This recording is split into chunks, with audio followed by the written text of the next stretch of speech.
Hey team, what's happening? Happy Tuesday. Matt Ham here. As many of you know, co-founder of Uprint Faith and Personal Development. We have a partnership with Red Earth to bring encouragement, inspiration, and some teaching each week to help you guys continue to build a culture of excellence here in your partnership with Red Earth, wherever you are, but in your lives as well. So it's been just so much fun for me to be able to connect with you guys one-to-one, but collectively also. And I hope that you guys would take time to go through the resources that we're bringing to the table here. I believe that they are incredibly transformative, powerful, if you'll take the time to really press into them. I try not to be cookie cutter and, attitude of gratitude and, all that kind of stuff. Your altitude is determined by your attitude. All these, historical kind of like cliche phrases, right? I always want to push the envelope on what we talk about, kind of go beyond maybe where we've been or some of the things we've heard before and say some things in a fresh way. And today is definitely going to be in that camp. So I want to invite you guys into the conversation here. Today I want to talk about the concept of projecting, right? What are you projecting into the world around you? Now, as a baseline, I don't want to go too in the clouds and get too metaphysical on you, but there are studies that talk about kind of the energy field around human beings. Maybe something that is relatable. Think about dogs or pets.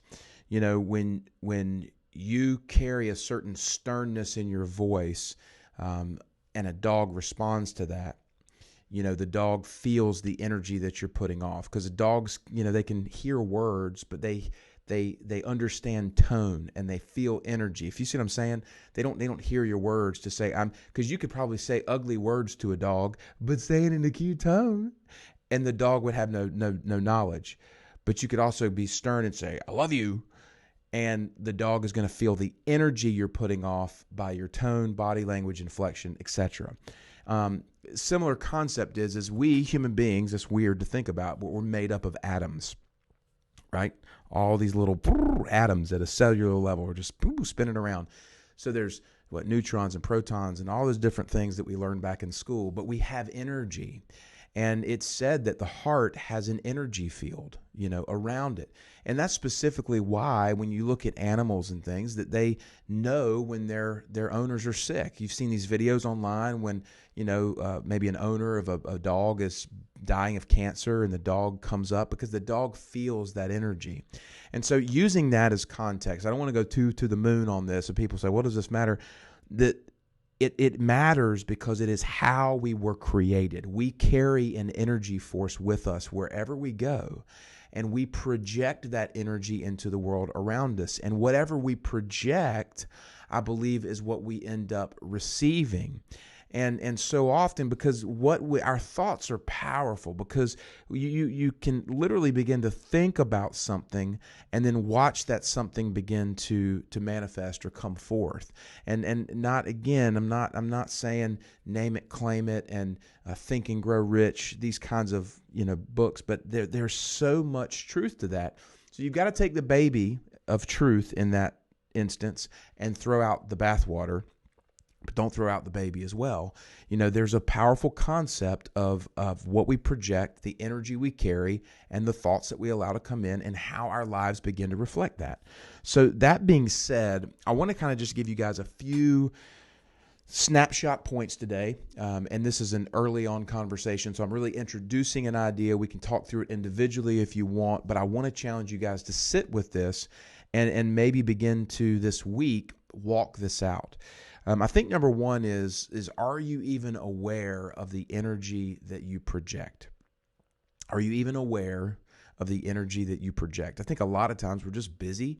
We go through the day, we're on a phone call, or we're watching something, or we read something on the internet. But I know for a fact that I'll look at something on my phone and see a couple people arguing, right, on Facebook, and then my kids will say, "Hey, Dad," I'm saying, "What? What do you want?"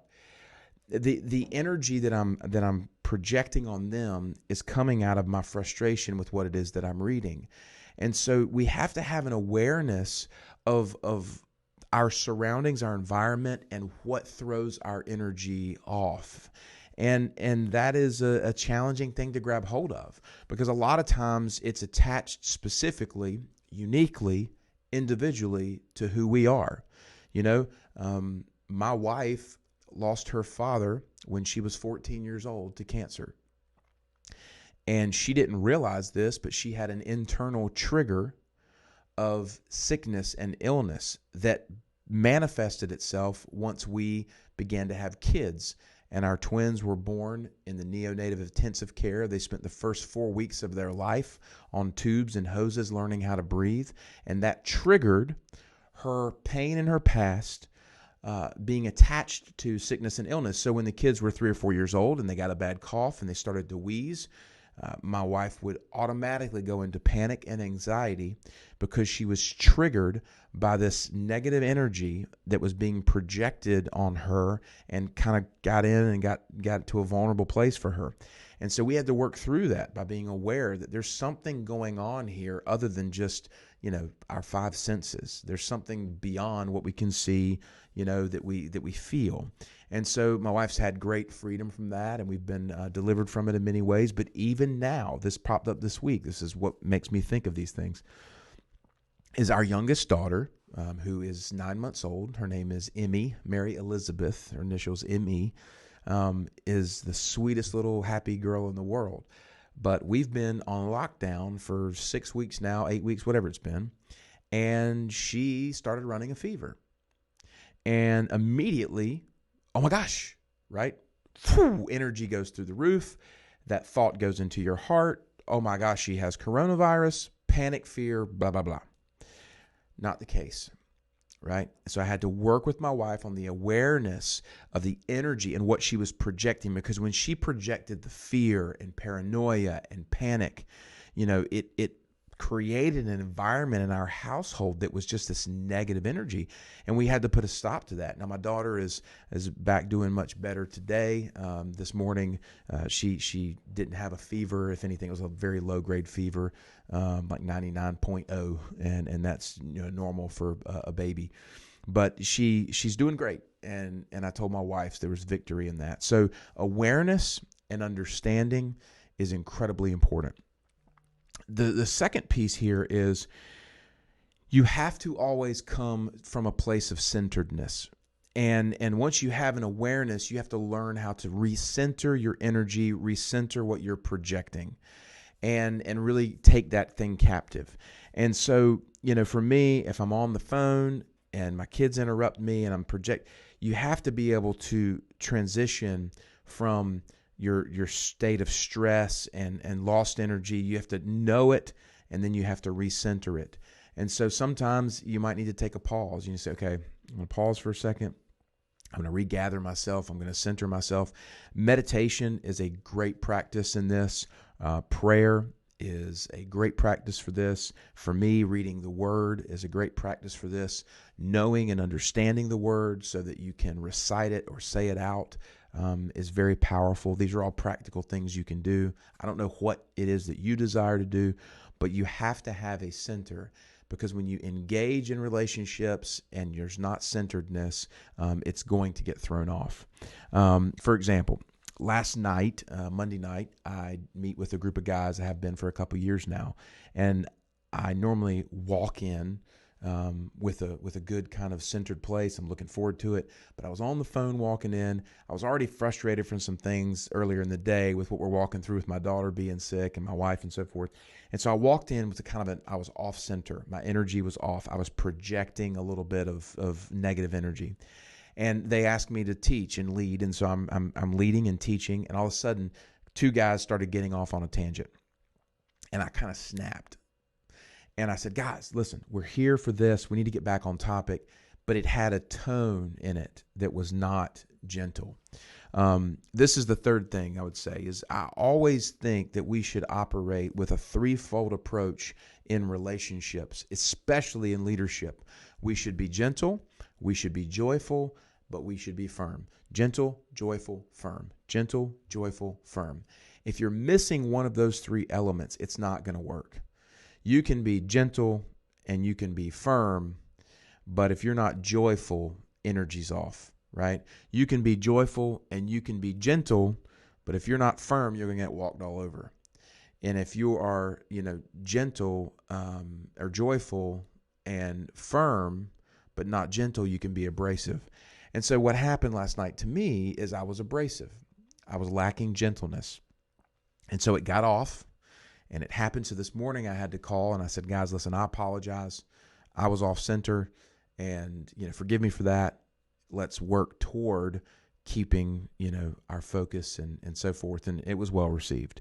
So awareness being number one. Number two, recentering yourself, whatever that looks like. Meditation, pause for a moment, pray, sing a song, right?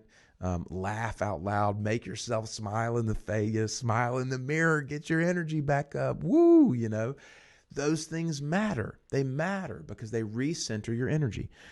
And then how are you navigating gentle, joyful, and firm? And the final piece that I'm going to say here, and this probably relates to the current environment that we're going through right now with everything in the world. Somebody was telling me the other day, you got to be careful about what the words you say, because if you say certain words, then they're marked, and they see them on the internet. And I understand. So I'm not using any words that are negative or derogatory or even hinting at what we're going through in culture right now. But we all know, right?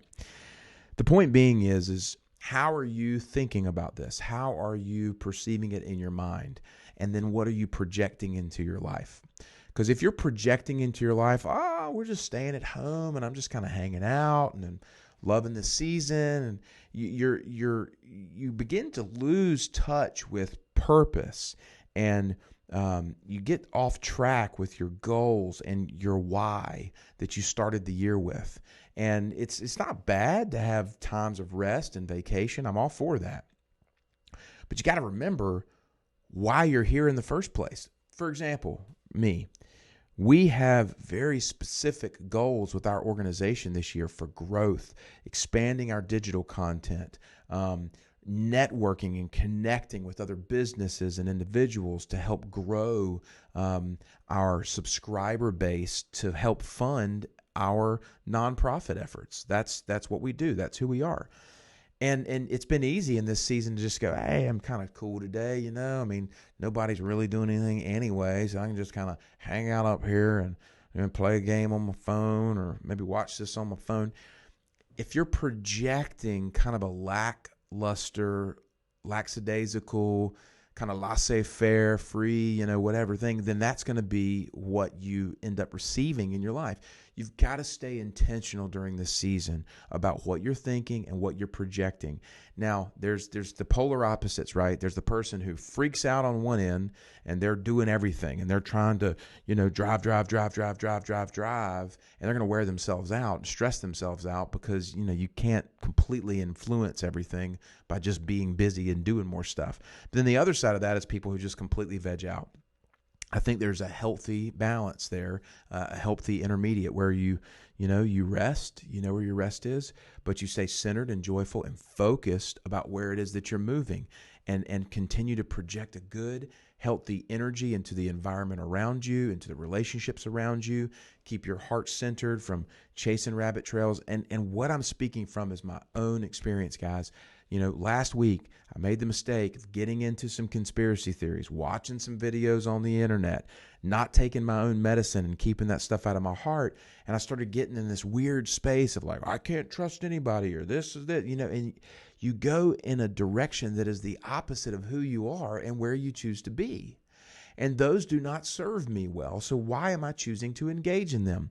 Hit the pause button, stop it. Whatever you think, it says in the word, it says, as a man thinks in his heart, so is he. Whatever you think and allow into your heart, whatever you begin to, let infuse, you begin to project that, into the world around you. And then once you project negative, cynical, lackluster, joyless behavior, you receive cynicism and a lack of joy and all this kind of stuff back on you. So we've got to be intentional about what it is that we choose to engage in, how we choose to engage it, and what we are projecting into the world around us. So that is kind of the snapshot of today's call. And I really hope you guys will take some time to sit with this and think about what it is that you're projecting.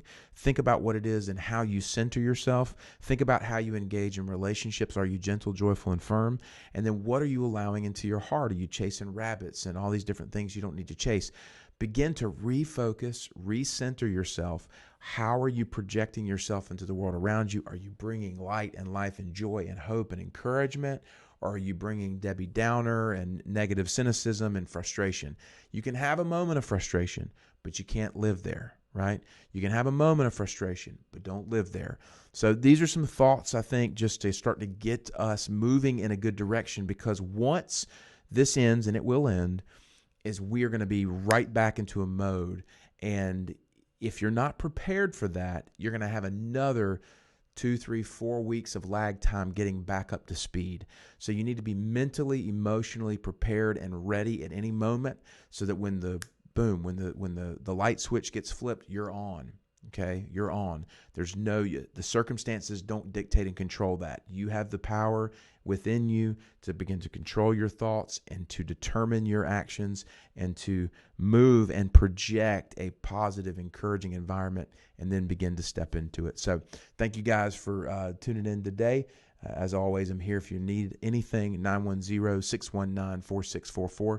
But you guys have a great week, and we'll see you soon.